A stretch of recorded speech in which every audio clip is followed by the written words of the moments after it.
हाय दोस्तों, मैं हूँ प्रगति और स्वागत करती हूँ आप सबका मेरे इस यूट्यूब चैनल पे जिसका नाम है खुशी मोटिवेशन। आज के इस वीडियो में जानते हैं दोस्तों फ्रेशवर्क स्टार्टअप की कहानी। जी हाँ दोस्तों, कैसे एक आईपीओ ने 500 कर्मचारियों को करोड़पति बना दिया और एक भारतीय कंपनी है ये दोस्तों। तो जानते हैं दोस्तों ये आइडिया कैसे आया और कंपनी क्या काम करती है। सबसे पहले दोस्तों वो कहते हैं ना, मुश्किलों से भाग जाना आसान होता है, जिंदगी का हर पहलू इम्तिहान होता है। डरने वालों को कुछ नहीं मिलता है ज़िंदगी में और लड़ने वालों के कदमों में जहान होता है। ऐसी ही कहानी फ्रेशवर्क्स की है। सबसे पहले दोस्तों आपने अगर मेरे चैनल को अभी तक सब्सक्राइब नहीं किया है तो प्लीज़ जल्दी सब्सक्राइब कर लीजिएगा, क्योंकि आपका एक एक सब्सक्राइब मेरे लिए बहुत मायने रखता है और मेरी वीडियोज़ हर उम्र के लोगों के लिए होती है, जिससे कि आपको प्रेरणा मिले और आप भी अपनी ज़िंदगी में सफल हो जाए। और मेरी हर वीडियोज़ ऐसे सफल और प्रेरणादायी लोगों की होती है, जिससे कि आपको किसी ना किसी उम्र में कभी ना कभी ज़रूरत पड़ेगी और उससे आइडिया ज़रूर आएगा। तो प्लीज़ दोस्तों चैनल को सपोर्ट ज़रूर कीजिएगा और प्लीज़ वीडियो को पूरा ज़रूर देखिएगा। आजकल फ्रेशवर्क्स कंपनी की बड़ी चर्चा है। चर्चा हो भी क्यों ना, आखिर ये सॉफ्टवेयर बनाने वाली भारत की पहली ऐसी कंपनी है नेस्डेक पर लिस्ट हुई है। नेस्डेक अमेरिकी शेयर बाजार में से एक सूचकांक नाम है, जैसे कि भारत में निफ्टी है। इसी बुधवार यानी कि 22 नवंबर को फ्रेशवर्क की नेस्डेक पर धमाकेदार लिस्टिंग हुई। इसका शेयर ऑफरिंग प्राइस $36 से 21% ऊपर खुला है और इन्वेस्टर करने वालों की चांदी हो गई है। फिलहाल कंपनी की वैल्यू का बात कहे यानी कि मार्केट कैप की बात कहे तो $12.2 बिलियन हो गई है। $12.2 बिलियन यदि रुपयों में लिखा जाए तो 8 खरब 99 अरब 13 करोड़ 39 लाख रुपए होता है दोस्तों। अपनी कंपनी के कर्मचारियों को भी शेयर्स दिए थे उन्होंने और 500 कर्मचारी करोड़पति बन गए, जिनकी उम्र अभी 30 साल भी नहीं है, ऐसे भी वो करोड़पति बन गए हैं। अब जानते हैं दोस्तों पूरी की पूरी कहानी की, कैसे कंपनी काम करती है और उन्हें आइडिया कैसे आया और वो आज इतनी फेमस कैसे हो गई। सबसे पहले जानते हैं दोस्तों क्या काम करती है फ्रेशवर्क।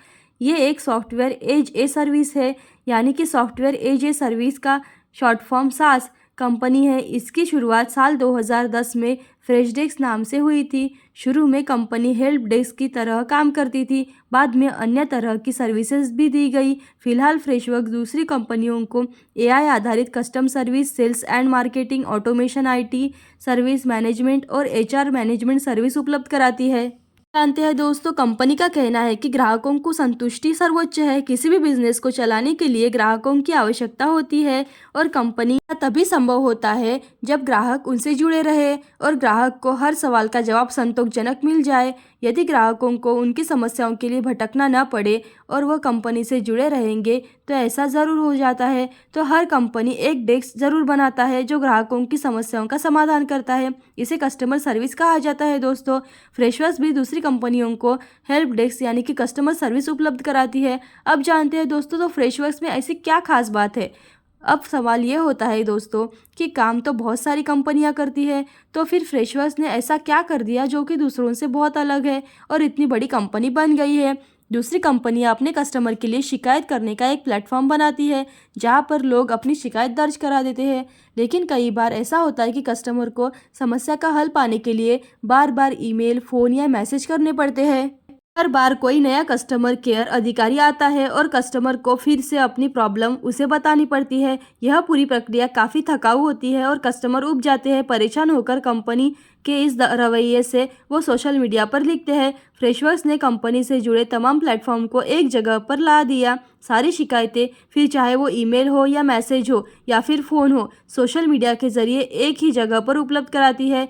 उन पर किसी भी कस्टमर केयर अधिकारी ने क्या एक्शन लिया इसका भी ब्यौरा रहता है। इसके दो फायदे होते हैं। पहला ये होता है कि शिकायतकर्ता छूटता नहीं है और सबकी प्रॉब्लम भी सॉल्व हो जाती है, और दूसरा ये कि सब शिकायतें समय रहते हल हो जाती है। बस कस्टमर को और क्या चाहिए।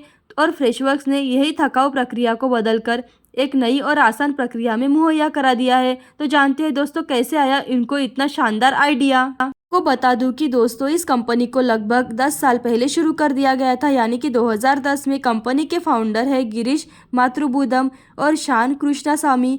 दोनों ने पहले जोहो कार्ब्स के साथ काम कर चुके हैं। जोहो कार्ब्स भी भारत के लिए एक बड़ी कंपनी, सास कंपनी है। फिलहाल जोहो और फ्रेशवर्क्स एक इंडस्ट्री में दो ऐसे बड़े खिलाड़ी हैं, या फिर आप ये भी कह सकते हैं दोस्तों कि दोनों दुश्मन भी है। दुश्मनी की बाद में कहानी जानते हैं दोस्तों। सबसे पहले जानते हैं दोस्तों कि कैसे आया आइडिया।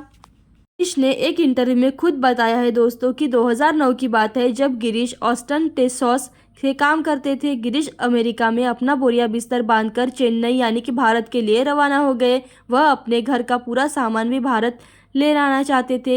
गिरीश को चेन्नई पहुंच गए मगर उनका सामान पहुंचने में 2.5 महीने का समय लग गया। उनके सामान में 40 इंच का एलसीडी टीवी भी था। जब उन्होंने सामान देखा तो वह टूट चुका था। उनके पास टीवी का इंश्योरेंस था तो उन्हें लगा कि वे कंपनी से फ़ोन करेंगे और इंश्योरेंस से पैसे उन्हें मिल जाएंगे। गिरीश ने ईमेल लिखे और न जाने कितनी बार संपर्क भी किया, लेकिन लगभग 5 महीने बीत गए लेकिन उन्हें कोई भी समस्या का समाधान नहीं मिला। गिरीश खुद कहते हैं कि वो बहुत परेशान हो गए थे और अब मामला का नहीं रह गया था, अब वे बदला लेना चाहते थे। उन्होंने अपनी ये पूरी कहानी एक online platform R2I club forum पर डाल दी। फोरम एक देश से दूसरे देश में शिफ्ट करने वाले का अनुभव शेयर करते हैं। जैसे गिरीश जैसे कई लोग अपनी प्रॉब्लम या फिर अपने एक्सपीरियंस शेयर करते हैं। लोग आने लगे और चर्चा होने लगी और लगभग दिन बीत गए और टीवी बनाने वाली कंपनी के प्रेसिडेंट खुद आए और गिरीश को परेशानी के लिए माफ़ी मांगी और उनको उनके पैसे वापस दिला दिए गए। इसी तरह उन्हें आइडिया आया कि कंपनियों की परेशानी है कि किन तरह बहुत सारे ग्राहक मेरी तरह रोज़ परेशान होते होंगे। यदि कंपनी को सभी ग्राहकों की समस्याओं में से एक जगह यानी कि कस्टमर की आवाज़ पहुंचती नहीं है। उन्हें अच्छा अनुभव मिल गया था तो उन्होंने कंपनी बनाई और कंपनी ने ज़बरदस्त सॉफ्टवेयर भी बनाए। जानते हैं दोस्तों जोहो और फ्रेशवर्स की दुश्मनी के बारे में। जोहो ने फ्रेशवर्स पर संगीन आरोप लगाए हैं कि 2020 में दुश्मनी और भी गहरी हो गई है जब जोहो ने एक कानूनी केस फाइल कर दिया है। जोहो का कहना है कि फ्रेशवर्स ने उनकी गोपनीय जानकारियां चुराई और इसी से अपना बिजनेस खड़ा किया। यही नहीं, जोहो ने यह आरोप भी लगाया है कि फ्रेशवर्स ने उनके कर्मचारियों और ग्राहकों तक अवैध तरीके से अपना बना लिया है। हालांकि फ्रेशवर्स हमेशा से इन आरोपों के लिए नकारती रही है और मामला चल रहा है दोस्तों। चाहे जो भी हो, लेकिन उनकी मेहनत और लगन से ही आज वो इतना बड़ा आईपीओ कर पाए और एक ही आईपीओ से उन्होंने 500 कर्मचारियों को करोड़पति बना दिया। ये एक सक्सेसफुल कहानी है दोस्तों। तो ऐसी अच्छी और मोटिवेशनल वीडियो देखते रहने के लिए खुशी मोटिवेशन को लाइक शेयर सब्सक्राइब जरूर कीजिएगा। Thank you so much.